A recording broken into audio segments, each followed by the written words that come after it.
இன்னைக்கு அத்தியாயம் 2 வசனம் 142 மற்றும் 143 பார்க்கலாம்.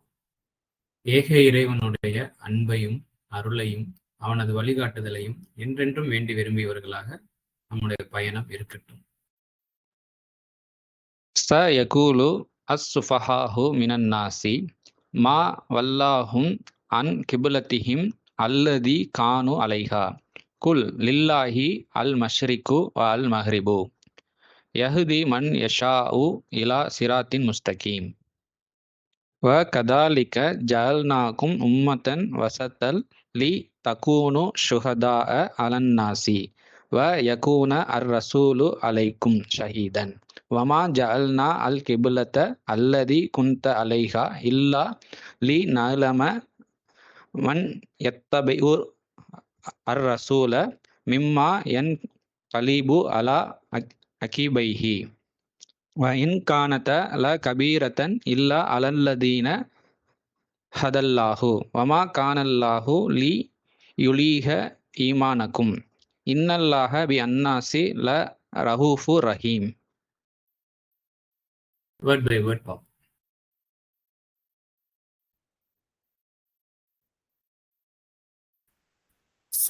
யகூலு ச அப்படின்ற ஒரு எழுத்து ஒரு வார்த்தையினுடைய ஆரம்பமா அரபில வரும்போது இந்த சீக்கிரமே சூன் அப்படின்ற ஒரு உணர்வை தரக்கூடியதாக இருக்கு. ஸோ சீக்கிரமே யகூலு அப்படின்னா கூறுவது, கூறுகின்றனர், கூறுவது அப்படின்ற ஒரு அர்த்தம். யகூலு சீக்கிரமே கூறுவது. யாரு?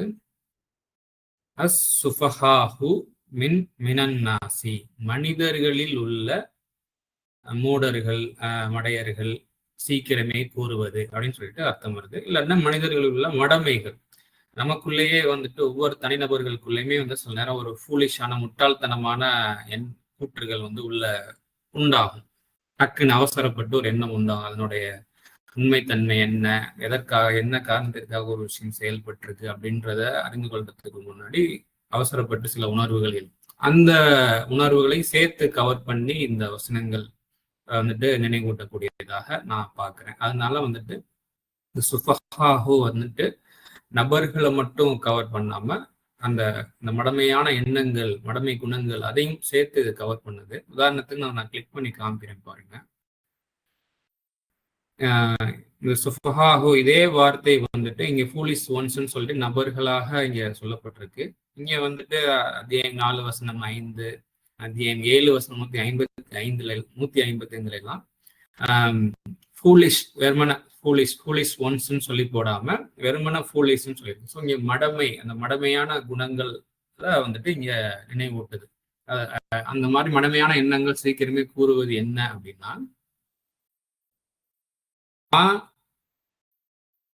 மா வல்லாஹும் அன் கிபுலத்திஹிம் அல்லதி கானு அலைஹா, அதாவது எதன் மீது இருந்தார்களோ அந்த அவர்களின் முன்னோக்கத்தை விட்டும். கிபுலத்திஹிம் அப்படின்னா வந்துட்டு கிபுலா அப்படின்ற வார்த்தையில இருந்து வரக்கூடியது. அது நம்மளுடைய நார்மலா நம்ம முஸ்லிம்களுடைய நம்பிக்கையில கிபுலானாலே சவுதியில மக்காவில் இருக்கக்கூடிய அந்த நடுவுல பிளாக் கலர் பாக்ஸ் மாதிரி இருக்கு இல்லையா, அதுதான் டக்குன்னு நம்மளுக்கு ஞாபகத்துக்கு வரும். ஸோ கிபுலா நார்மலா கிபுலா அப்படின்னா வந்துட்டு டைரக்ஷன், ஃபேஸிங், முன்னோக்கம், நோக்குதல் அப்படின்ற ஒரு அர்த்தம்லாம் அதற்குள்ள அடங்கியிருக்கு. முன்னோக்குதல் அப்படின்ற ஒரு அர்த்தம்லாம் இருக்கு. ஸோ அப்போ வந்துட்டு அப்போ நம்மளே சொல்லுவோம் இல்லையா, டைரக்ஷன்னா கிழக்கு மேற்கு அந்த டைரக்ஷனை மட்டும் குறிக்காம என்னோட டைரக்ஷன் வந்துட்டு வேற டைரக்ஷன் அப்படின்னு சொல்லுவாங்க. என்னுடைய வழி தனி வழி, நான் ஃபேஸ் பண்ண வேண்டிய விஷயங்கள் வேற அப்படின்லாம் நம்ம சொல்லுவோம். அப்படின்னா வந்துட்டு ஒவ்வொருத்தவங்களும் ஒவ்வொரு நோக்கத்தோட செயல்பட்டுக்கிட்டு இருப்பாங்க. ஃபேஸிங்னு எடுத்துக்கிட்டாலுமே வந்துட்டு ஒவ்வொருத்தவங்களுக்கும் ஒவ்வொரு முகம் இருக்குது இல்லையா, வெவ்வேறு முகங்கள் இருக்கு. ஸோ ஒவ்வொருத்தவங்களும் ஒவ்வொரு விஷயத்தை நோக்கி செயல்படுவாங்க. ஸோ அந்த ஒரு ரொட்டீன் இருக்கும். ஸோ அப்போ அந்த மாதிரி ஏதோ ஒன்று செஞ்சு சம்பிரதாயங்களோ சடங்குகளோ ஏதோ ஒரு வழிமுறைகளோ செஞ்சுக்கிட்டு இருப்பாங்க இல்லையா. ஸோ அந்த வழிமுறைகளை, அந்த முன்னோக்கத்தை விட்டு, அதாவது எதன் மீது இருந்தார்களோ அந்த அவர்களின் முன்னோக்கத்தை விட்டு அவர்களை திருப்பியது வல்லாகும். அவர்களை திருப்பியது எது? மா வல்லாகும். அதுக்கு குல் கூறும், இல்லாஹி அல் மஷ்ரிகு வ அல் மஹ்ரிபு, குல்னா கூறும், லில்லாஹி இறைவனுக்கே, இறைவனிடமே அப்படின்னு சொல்லிட்டு சொல்ல முடியும். மஷ்ரிகு அப்படின்னா நார்மலா ஈஸ்ட் கிழக்குன்னு சொல்லி போடுவாங்க. மகரிப் அப்படின்னா வெஸ்ட் மேற்குன்னு சொல்லிட்டு நார்மலா மொழியாக்குங்க. இதற்கு வந்துட்டு இன்னும் காமனான அதனுடைய உள்ளார்ந்த அர்த்தம் என்ன அப்படின்னா நம்ம கிளிக் பண்ணி காமிக்கிறேன். மஷ்ரிகு ஈஸ்ட்ன்ற ஒரு அர்த்தம் இருக்கு. ரைசிங், சன்ரைசிங், ரைசிங் வெறுமனே ரைசிங்ன்ற ஒரு அர்த்தமும் அதற்கு இருக்கு. அதாவது உதயம் அப்படின்ற ஒரு அர்த்தமும் இருக்கு. உதயம்ன்ற அர்த்தம்னா அதனுடைய உள்ளார்ந்த அர்த்தம். நம்ம கிழக்குன்னு போட்டா கூட உதயம் அப்படின்ற ஒரு அர்த்தம் வந்துட்டு அதுல அடங்கி இருக்கு. அதே போல மஹ்ரிப் அப்படின்னா மேற்குங்கிற ஒரு அர்த்தமும் இருக்கு. அதே போல அஸ்தமனம், மறைகிறது அப்படின்ற ஒரு அர்த்தமும் இருக்கு. செட்டிங், அதையும் காமிக்கிறேன். இங்க வந்துட்டு மஹ்ரிப்க்கு வந்துட்டு செட்டிங்ஸ்ன்ற ஒரு அர்த்தமும் அடங்கி இருக்கு. அதையும் நம்ம கவனத்துல வச்சு இந்த வசனங்களை வாசிப்போம். அப்போனா உதயமும் அஸ்தமனமும் இறைவனிடமே. எந்த ஒரு விஷயம் உதயம் ஆனாலும் சரி, எந்த ஒரு விஷயம் மறைந்தாலும் சரி, எல்லாமே இறைவன் தரப்புல இருந்துதான். அவன் தான் ஒரு விஷயத்த உதிக்க வைக்கிறான், ஒரு விஷயத்த மறைக்க வைக்கிறான், திருப்பி மறைந்த விஷயங்களை திருப்பியும் உதிக்க வைப்பான் சில காரணங்கள்னால. அது இறைவன் தரப்புல அது வந்து நியாய தர்மத்தோட காரண காரியத்தோட அது ஒவ்வொன்றும் நடக்கும். அதை நம்ம சரிவர நம்ம புரிந்து கொள்ளணும் அப்படிங்கிற ஒரு விஷயம்லாம் இங்க இந்த 2-3 வார்த்தையில உணர்த்தப்படுது. குல் கூறும், லில்லாஹி அல் மஷ்ரிகு அல் மஹ்ரிபு. அதுக்கப்புறம் யஹ்தி மன் யஷாஉ இலா சிராத்தின் முஸ்தகீம், வழிகாட்டுகின்றான்.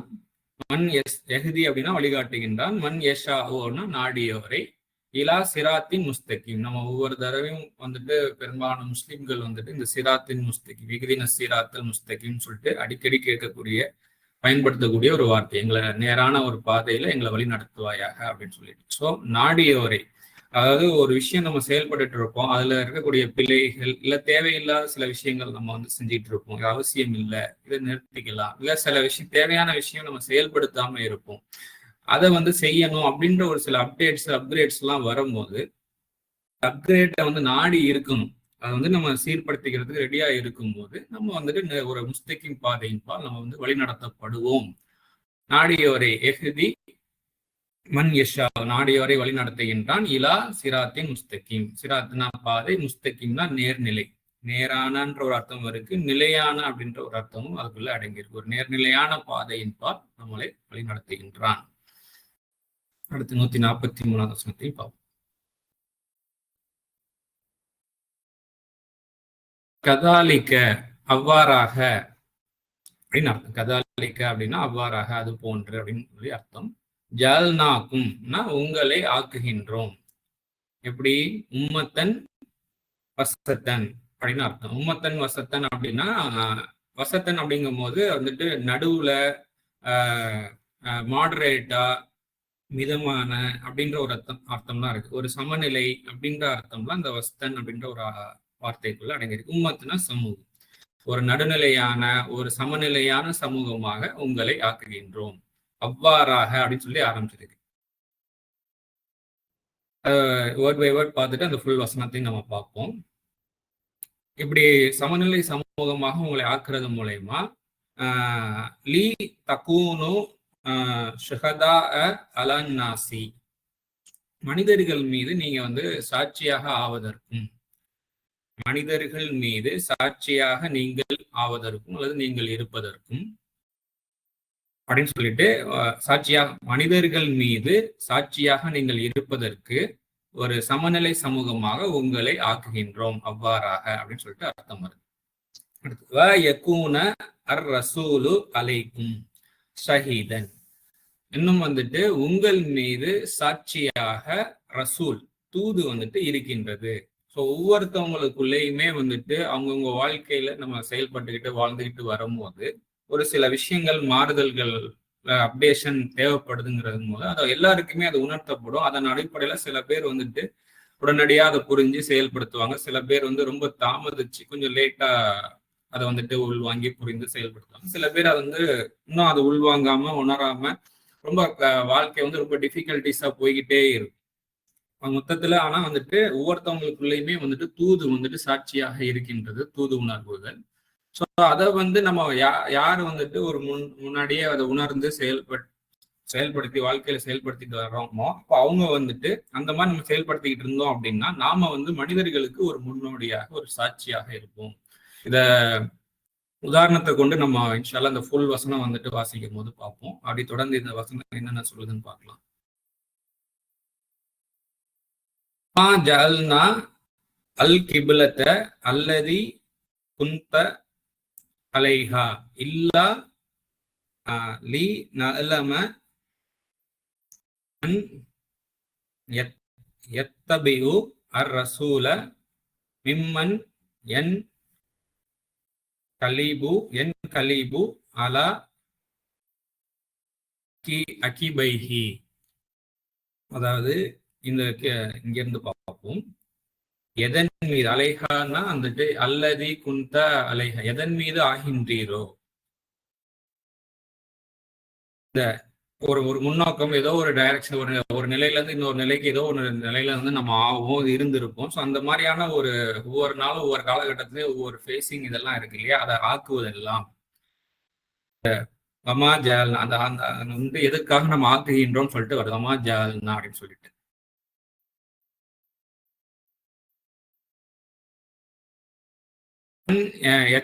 மன் யத்தபிஉ அர் ரசூல, தூதை பின்பற்றுவோர் யார். அதுக்கப்புறம் வந்துட்டு அகீபைஹி அப்படின்னா தனது குதிகால்கள் அப்படின்னு சொல்லிட்டு, தனது இரு குதிகால்கள், அது வந்துட்டு இருமையில வருது. தனது இரு குதிகால்களின் மீது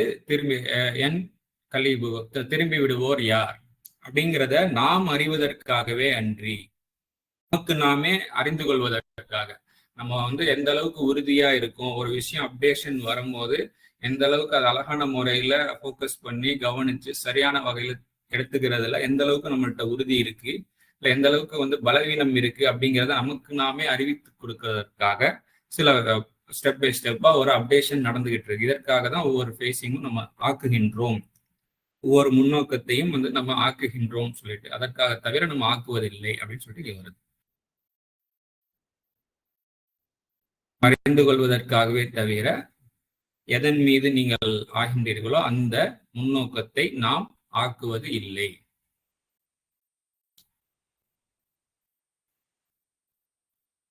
இன் கானத்து ல கபீரத்தன் இல்லா அலா அல்லதீன ஹதல்லாஹு, அதாவது இறைவனுடைய வழிகாட்டுதலில் உள்ளவர்கள் மீதே தவிர இது பெரிய விஷயமாக இருக்கின்றது.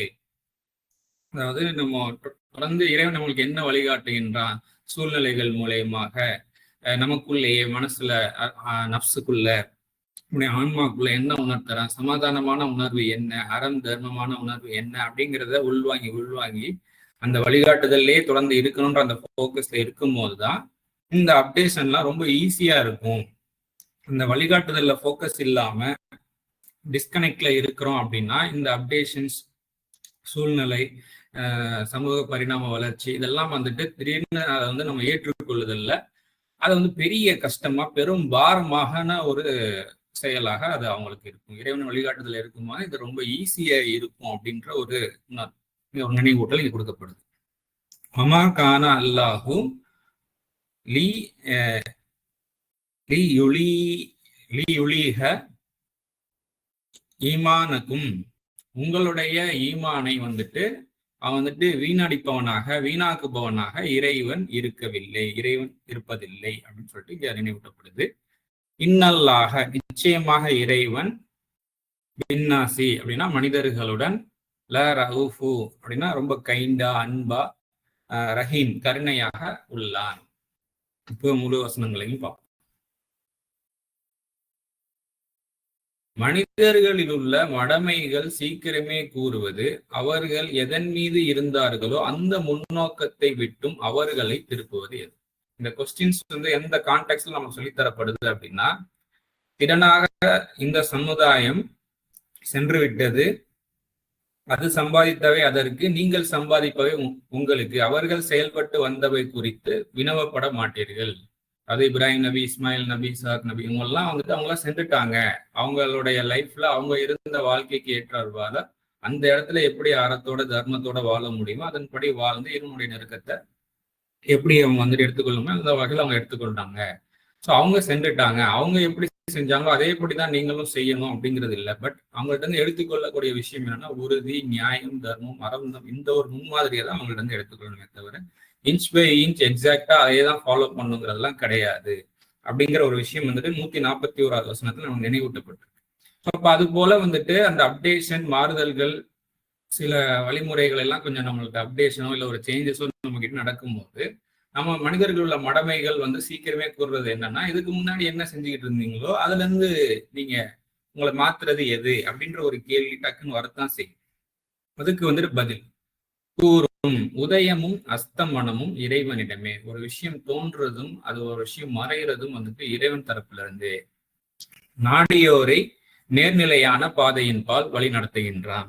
இதுலயுமே வந்து ரொம்ப நிதானமா நம்ம வந்து செயல்பட வேண்டியிருக்கு. ஸோ ஒரு விஷயம் அப்டேஷன் நடக்கு அப்படின்னா ஓகே, அது வந்து எந்த அளவுக்கு நியாயமான இந்த இருக்கு, இந்த அப்டேஷன் தேவைப்படுது அப்படின்ற ஒரு ஃபோக்கஸும் ஒரு கவனமும் நம்மளுக்கு இருக்கணும்.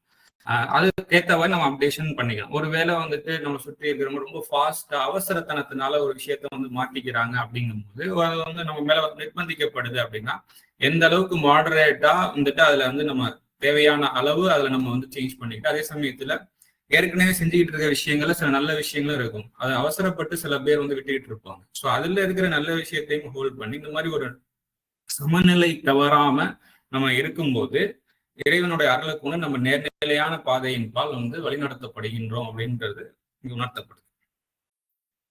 அவ்வாறாக சமநிலை சமூகமாக உங்களை ஆக்குகின்றோம், மனிதர்கள் மீது நீங்கள் சாட்சியாக இருப்பதற்காக. இது போல வந்துட்டு ஒரு ஃபோக்கஸ்டா கவனமா இருக்கும்போது சில பேர் வந்துட்டு அப்டேஷனை வந்துட்டு அதை ஏற்றுக்கொள்ளாம ரொம்ப பழசுலயே இருந்து கஷ்டப்பட்டுட்டு இருப்பாங்க. சில பேர் அவசரத்தனப்பட்டு அப்டேஷனுக்குள் பண்றோங்கிற பேர்ல தேவையில்லாத விஷயங்களை உள்ளாக்கி மேலும் மேலும் சிரமத்துல உண்டாக்கிட்டும் இருப்பாங்க. இந்த ரெண்டுமே இல்லாம பேலன்ஸ் தவறாத ஒரு ஃபோக்கஸ்டா வழிகாட்டுதல்ல நேர்நிலையான பாதையில அழகான ஸ்டெப் பை ஸ்டெப்பா சமாதானம் தவறாம வந்துட்டு நம்ம அப்கிரேட் ஆகிட்டு வரும்போது நாம வந்து மித்த மனிதர்கள் மீது வந்து ஒரு சாட்சியாக இருப்போம். எவ்வளவு அழகா அவங்களுடைய வாழ்க்கையில வாழ்ந்துட்டு வர்றாங்க பீஸ்ஃபுல்லா அப்படின்ற ஒரு. ஸோ அப்போ உங்கள் மீது தூது சாட்சியாக இருக்கின்றது. ஸோ உங்கள் மீதுனா இதே உணர்வு, நமக்கு உணர்த்தப்பட்ட உணர்வு, நம்ம ஒருவேளை இந்த மாதிரி நம்ம அருள் புரியட்டும், ஒரு முன்னோடியாக ஒரு சாட்சியாக நல்ல விஷயங்களுக்கு சாட்சியாக முன்னோடியாக ஆக்கி தரட்டும். ஸோ இந்த மாதிரி நம்மளுக்கு உணர்த்தப்படக்கூடிய நல்ல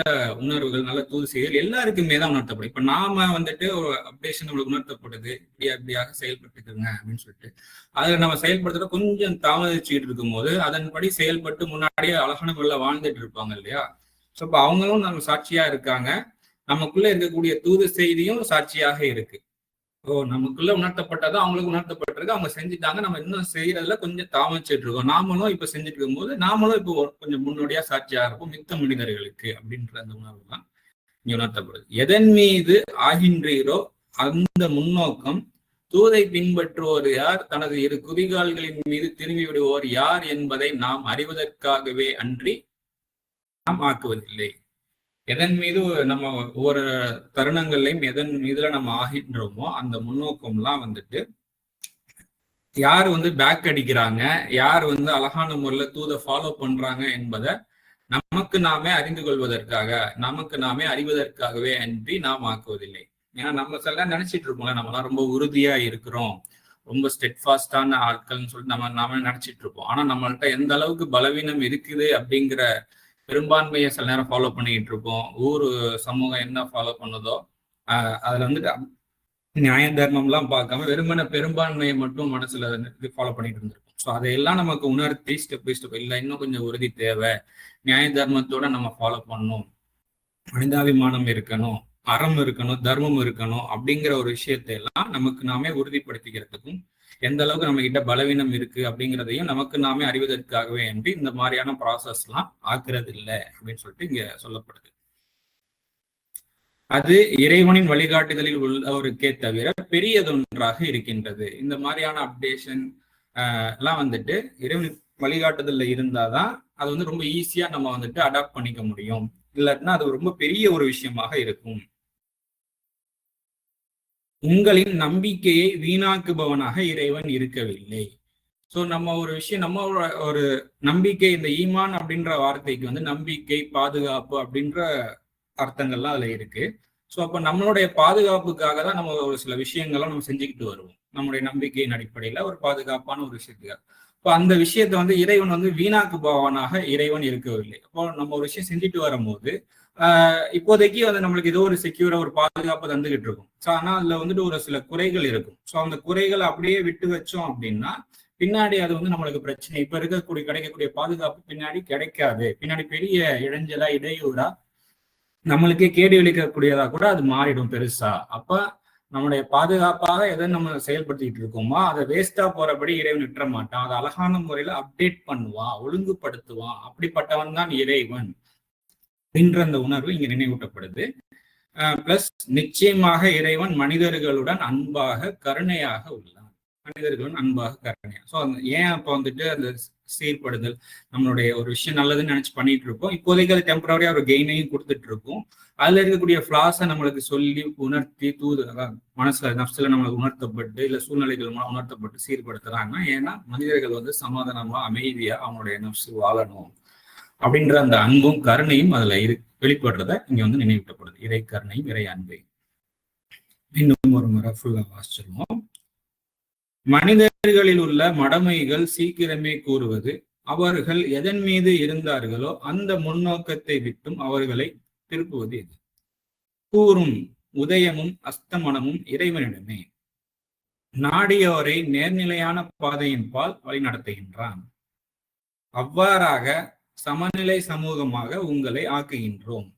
மனிதர்கள் மீது நீங்கள் சாட்சியாக இருப்பதற்காக உங்கள் மீது தூது சாட்சியாக இருக்கின்றது. எதன் மீது ஆகின்றீரோ அந்த முன்னோக்கம், தூதை பின்பற்றுவோர் யார், தனது இரு குதிகால்களின் மீது திரும்பி விடுவோர் யார் என்பதை நாம் அறிவதற்காகவே அன்றி நாம் ஆக்குவதில்லை. அது இறைவனின் வழிகாட்டுதலில் உள்ளோருக்கே தவிர பெரியதொன்றாக இருக்கின்றது. உங்களின் நம்பிக்கையை வீணாக்குபவனாக இறைவன் இருக்கவில்லை. நிச்சயமாக இறைவன் மனிதர்களுடன் அன்பாக கருணையாக உள்ளார். இதுக்கு அடுத்து வரக்கூடிய வசனங்களை வரக்கூடிய நாட்கள்ல இன்ஷா அல்லாஹ்